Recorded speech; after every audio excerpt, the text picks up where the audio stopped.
नमस्कार दोस्तों, मैं खुशदीप वर्मा स्वागत करता हूं आपका हमारे YouTube चैनल एजुट्रिक इंडिया में।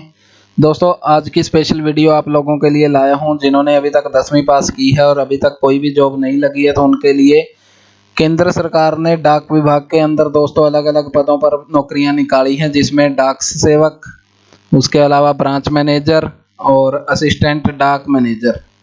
तो 3 पदों पे दोस्तों 608 वैकेंसियां निकाली है 10वीं के बेस पे, जिसके अंदर कोई भी एग्जाम नहीं होगा और डायरेक्ट इसका सिलेक्शन किया जाएगा। तो क्या है प्रोसेस दोस्तों, आइए समझाता हूं मैं आपको इसके नोटिफिकेशन के द्वारा। तो क्या क्या जानकारी नोटिफिकेशन में मांगी गई है, कैसे आपने अप्लाई करना है, सारी जानकारी दूंगा मैं आपको इस वीडियो में।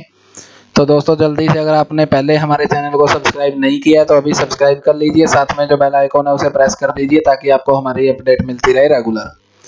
तो दोस्तों, आज 8 जून को यह नोटिफिकेशन आया है जिसमें ग्राम डाक सेवक्स का सिलेक्शन के लिए या रिक्रूटमेंट के लिए दोस्तों एप्लीकेशन इनवाइट की गई है। सबसे पहले तो दोस्तों मैं आपको बता दूं कि ये जो नोटिफिकेशन है ये 2 लोगों के लिए है, एक जिन्होंने ये पोस्ट अप्लाई करनी है और एक उन एजेंसीज के लिए है जो इस रिक्रूटमेंट की पूरी प्रोसेसिंग को कोऑर्डिनेट करेंगी।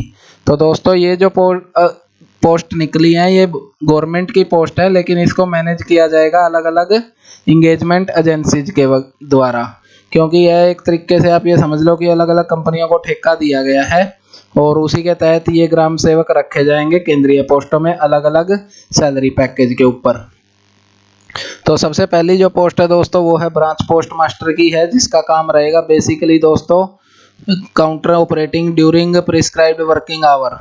तो इसमें दोस्तों जो आपका अलग अलग वर्किंग आवर के हिसाब से लेवल 1 और 2 के अकॉर्डिंग इसमें सैलरी डिफाइन की गई है और बैंकिंग से रिलेटेड जितनी भी सर्विस रहेंगी उनको कोऑर्डिनेट करने का काम ब्रांच पोस्ट मास्टर का रहेगा। उससे नीचे दोस्तों assistant branch manager post master रहेंगे। इनका काम रहेगा दोस्तों सेल ऑफ स्टैंप का, जो स्टैंप वगैरह सेल होती हैं, स्टेशनरी होती है, कन्वेंस और delivery of mail at door step, deposit payment और अदर ट्रांजैक्शन जो भी इस पेमेंट के माध्यम से होंगे, क्योंकि ये जो सर्विस है दोस्तों इसमें इंडियन पोस्ट पेमेंट बैंक की तरह यूज किया जाना है। जो आपका पोस्ट ऑफिस है उसको एक तरह से बैंक की तरह यूज किया जाएगा। तो जो भी डिलीवरी वगैरह पेमेंट वगैरह या रिसीव करनी है वो दोस्तों डोर स्टेप पे करने का काम असिस्टेंट पोस्ट मास्टर का रहेगा। तीसरी जो पोस्ट है दोस्तों वो है डाक सेवक की है, जिसका काम भी लगभग सेम ही रहेगा और इसको भी अपनी जो स्टैंप वगैरह की सेलिंग है, स्टेशनरी है, कन्वेंस है और जो मेल वगैरह है वो सब डिलीवर्स करनी है। उसके अलावा जो भी ड्यूटीज पोस्ट मास्टर या सब पोस्ट मास्टर के द्वारा दी जाएंगी उनको परफॉर्म करना है। उससे नीचे दोस्तों टीआरसीए है जो कि टाइम रिलेटेड कंटिन्यूटी अनाउंसेज है। इसके अंदर दोस्तों आपके लेवल 1 और 2 के लिए दिखाए गए हैं इसमें। तो जो ब्रांच पोस्ट मास्टर है दोस्तों उसके लिए 12,000 का लेवल 1 के लिए और लेवल 2 में आपका 14,500 का पेमेंट है जो वो किया जाएगा। इसके अलावा असिस्टेंट ब्रांच पोस्ट मास्टर और डाक सेवक के लिए 10,000 लेवल 1 के लिए और 12,000 लेवल 2 के लिए किया जाएगा। तो इसमें दोस्तों एलिजिबिलिटी जो मांगी गई है वो 18 से 40 साल की उम्र है। उसमें दोस्तों एससी जो कैंडिडेट होंगे उनको 5 साल की, बैकवर्ड क्लास को 3 साल की जो एज रिलैक्सेशन रहेगा वो इसके अंदर कंसीडर कर लिया जाएगा। एजुकेशन क्वालिफिकेशन की बात करें दोस्तों तो केवल 10वीं के बेस पे यह वैकेंसी मांगी गई है और इसके अलावा दोस्तों इसमें मैथ और जो आपकी लोकल लैंग्वेज जो भी आपके स्टेट के अकॉर्डिंग है वो मैं अभी बता दूंगा इसके अकॉर्डिंग, और इंग्लिश के विषयों में आपका पास होना का जरूरी है और केवल आपके पासिंग मार्क्स ही अगर आपने 10वीं में लिए हैं तो आप इस फार्म के लिए अप्लाई कर सकते हो। और सबसे बड़ी बात ये है दोस्तों कि अगर आपने 10वीं को फर्स्ट टाइम में ही क्लियर किया है तो आप जो मेरिट बनेगी उसमें आपको प्राथमिकता दी जाएगी। जो लोकल लेवल की लैंग्वेज है दोस्तों, जहाँ भी आप अप्लाई करते हो अपने मतलब लेवल पे, तो वहाँ की डिस्ट्रिक्ट की, स्टेट की, आपके कोई भी आपका स्टेट है जहाँ के लिए आप अप्लाई करोगे तो वहाँ की लोकल लैंग्वेज आपको आनी जरूरी है। तो यहाँ पे दोस्तों स्टेट वाइज आपको लोकल लैंग्वेज दी गई है जैसे कि तेलुगु, असमी, बंगाली, बोडो, हिंदी। तो ये आप इसमें एक बार देख लेना। जो कॉमन से स्टेट है उनके लिए मैं बता देता हूँ। दिल्ली के लिए हिंदी है, गुजरात के लिए गुजराती, हरियाणा के लिए हिंदी, जे&के के लिए उर्दू, झारखंड वगैरह के लिए हिंदी है, कर्नाटक की कन्नड़। तो जो लोकल लैंग्वेज है दोस्तों जो भी जिस स्टेट में रहता है उनको पता ही होता है। पंजाब चंडीगढ़ के लिए दोस्तों आपकी पंजाबी, हिंदी, इंग्लिश दोनों है आपके लिए। पंजाब के लिए पंजाबी है दोस्तों लोकल लैंग्वेज, चंडीगढ़ तो हिंदी और इंग्लिश दोनों है। तो उसके अलावा दोस्तों जो अदर स्टेट है वहाँ पे भी आप अप्लाई कर सकते हो, उनकी जो लोकल लैंग्वेज है उनको आप देख के। कंप्यूटर की नॉलेज दोस्तों इसके अंदर 60 दिन की आपकी कंप्यूटर की ट्रेनिंग मांगी गई है, जो कि किसी भी central government, state government, university board या किसी प्राइवेट इंस्टीट्यूशन से पास किया होना जरूरी है आपका। और अगर आपके पास 10वीं या 12वीं में कंप्यूटर का सब्जेक्ट है दोस्तों, तो आपको फिर कंप्यूटर का सर्टिफिकेट लगाने की जरूरत नहीं रहेगी। तो इसके अलावा दोस्तों यहाँ नीचे जो रेजिडेंसी में दिया गया है, ये दोस्तों जो एंगेजमेंट अथॉरिटी है जिनके द्वारा ये भर्ती की जानी है उसके लिए दिखाया गया है। इसको लेके आपने बिल्कुल भी कंफ्यूज नहीं होना।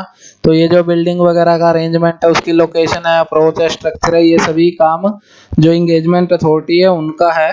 तो वो अपने आप से आपको इसके लिए प्रिक्योर करके देंगे, आपका काम केवल ड्यूटीज करेगा। इसके अलावा दोस्तों अलाउंसेज वगैरह इसके अंदर मेंशन की गए हैं जो पेबल रहेंगे अगर आप वहाँ पे ड्यूटी रहेंगी आपकी गांव के अकॉर्डिंग, तो उसके लिए आप इसको पढ़ लीजिएगा एक बार।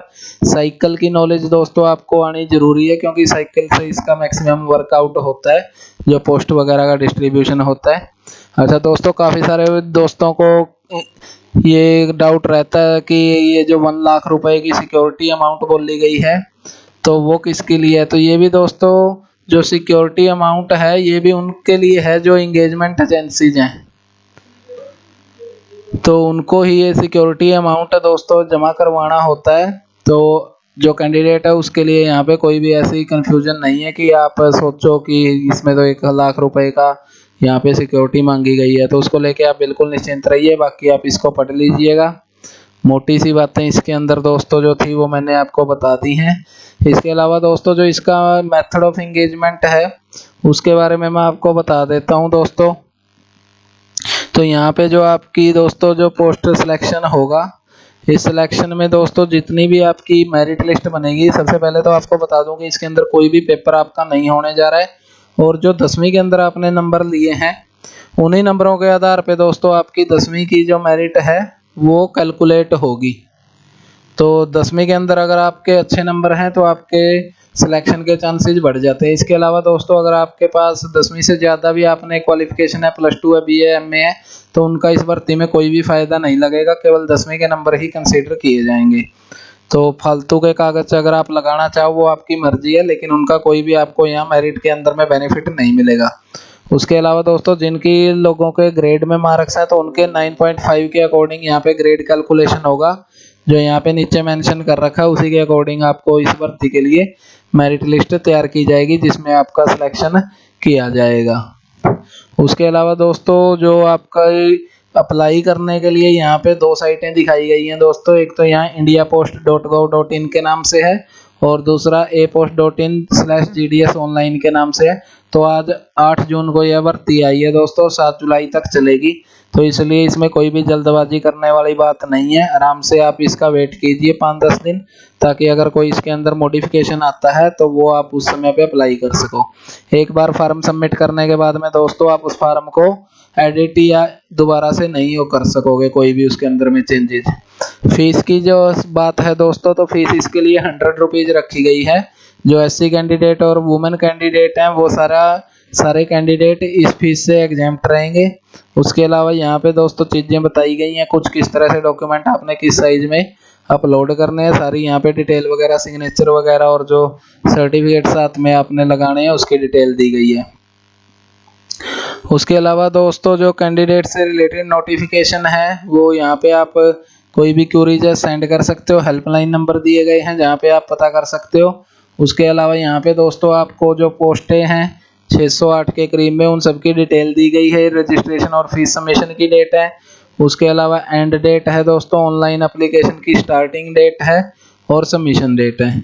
उसके बाद देखोगे दोस्तों तो आप सीरियल वाइज आपको यहाँ पे डिवीज़न अलग अलग, उनके हेड ऑफिस का नाम, स्टेशन ऑफिस का नाम और जो ब्लॉक ऑफिस वगैरह है उन सब का नाम दिया गया है और कहाँ पे कितनी पोस्ट हैं उनकी डिटेल यहाँ पे दी गई है। और इसकी जो रिक्रूटमेंट एजेंसी है वो भी यहाँ पे दिखाई दे जाएगी आपको।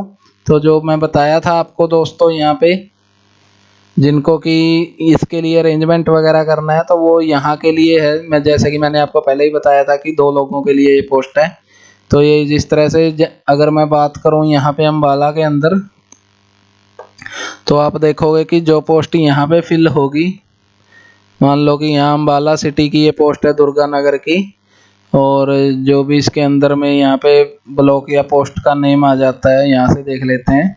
ये बरेली बीओ के अंदर है जो जीडीएस बीपीएम की ब्रांच से पोस्ट मास्टर की और ग्राम डाक सेवक की इसकी ड्यूटी रहेगी दोस्तों, जो एसएसपी अंबाला की रहेगी, इसके लिए मैनेज करना जो भी लोकेशन वगैरह। तो इस तरह से देखोगे दोस्तों आप, तो देखोगे कि इसके अंदर काफ़ी सारी ये वैकेंसीज अलग अलग जो आपके ग्राम वाइज या आपके एरिया के अकॉर्डिंग या शहर है तो आपकी कॉलोनी के अकॉर्डिंग दिखाई दे जाएंगी आपको।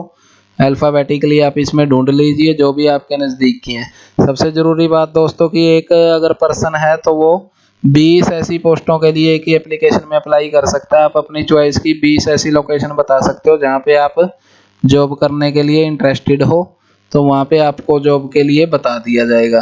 अब आ जाते हैं दोस्तों सबसे लास्ट में कैटेगरी वाइज कितनी कितनी पोस्टें यहाँ पे अलोकेट की गई हैं। तो सबसे पहले दोस्तों ईडब्ल्यूएस के लिए यहाँ पे 60 पोस्टें अलॉट की गई हैं।